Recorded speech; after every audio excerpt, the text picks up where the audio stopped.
Hi, everyone. I'm here with Becky Oleaga, Principal Clinical Supply Manager, IRT, Forecasting and Demand Planning at Enanta Pharmaceuticals. Hi, Becky. Hi, Sarah. Hello. For me? Of course. Um, so we're just going to do a little interview in advance of the meeting in Boston later on this year. And if it's okay with you, I want to start with the sort of IRT Fast Five. So you've got to pick one of the two options I give you, if that's all right. Absolutely. Okay, cool. So we'll get started.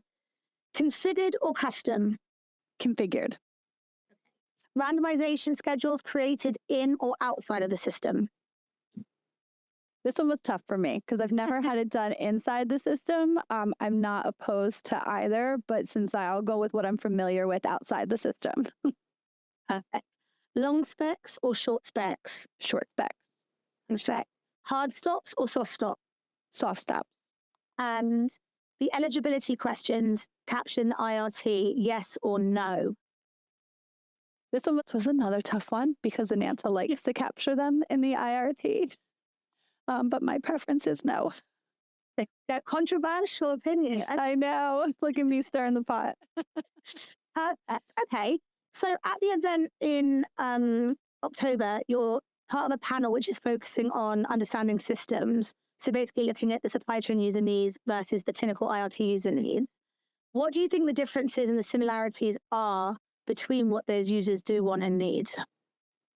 Well, so I think the biggest difference is as clinical supply managers, we're in the system more often, and we also have a lot more functionality at our fingertips because we're looking at inventory constantly, ensuring that those initial shipments are triggering and sending, working with the local depots to ensure that those shipments are being shipped, that they're received at the site, ensuring that there's always supply on hand when there's patients coming in, monitoring temperature excursions, monitoring expiry events, and even managing new releases and new supplies within the systems.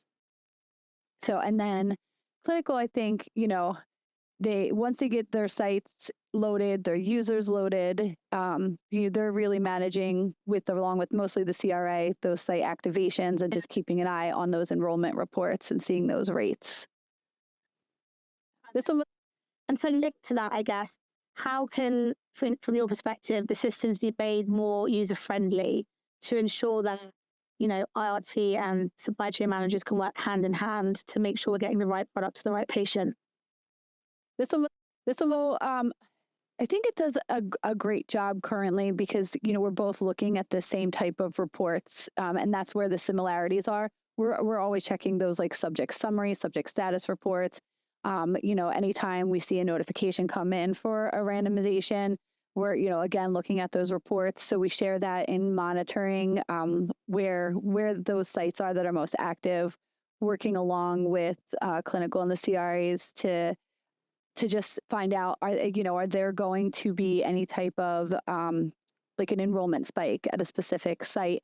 Those are things that obviously cannot, the IRT cannot foresee. And I think those need to be conversations that are consistently had between clinical and clinical supply. I've been in a couple positions this year where it's like, if you would have told me, I would have made sure there was enough drug on site. I mean, we got lucky and there was, but those type of conversations need to happen, I think, sooner than clinical realizes. It's not just a flip of a switch in the IRT and automatically the shipment's there. There's stuff that's happening behind the scenes that need to get those supplies to those sites. But in ways that to make it better, I was thinking about this yesterday after you sent me the questions. And I was struggling with it because that, like what I just mentioned, is probably the toughest part of trying to manage supply and ensuring that you have drug on site. Yeah, like you said, that can't really be done through the IRT system. That's more communication between the different stakeholders. Correct. Yeah. And then I guess linked as well to that question, what do you think is needed from the clinical community in general to drive innovation and progression in the way we're currently conducting IRT and supply chain strategies? So, I mean, not to give you a hint, but to give you something that I spoke about with someone else in another interview like this was, like generative AI is coming up everywhere. Is that something that you think would be good innovation, or what's your opinion on what innovation looks like in this industry? Um, so obviously technology is always ever changing. So I think it's the technology piece that you want to see. A lot of people still, or I should say, a lot of vendors still focus on those initial build timelines and quick, quick, quick. Um, in my personal experience, we don't really hurry up and go with that. We can take more time with those builds. We just need a system that has the flexibility and the technology to handle those um, off the cuff changes that we need, whether it's from a protocol amendment or something that we're not seeing as working to our expectations within the system. How quickly can you address it? How quickly can you fix it? How quickly can you get that done? And is that the limitation, your technology along with resourcing, those type of issues. This one, My final question, very easy one. What insights are you hoping to gain from the event in October? So last year's event, I really liked the roundtable discussion with the end user, like the study monitor and the PIs. So and the CR was it who was oh it was the PI and the study coordinators, and that was just fascinating to learn their side and what they deal with the many different systems that they're working amongst.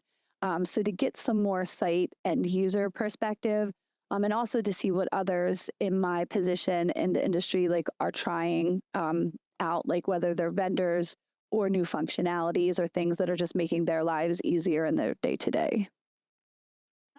Well, that is the end of my question. So thank you, Becky. Yeah, you're welcome. Meeting you in October.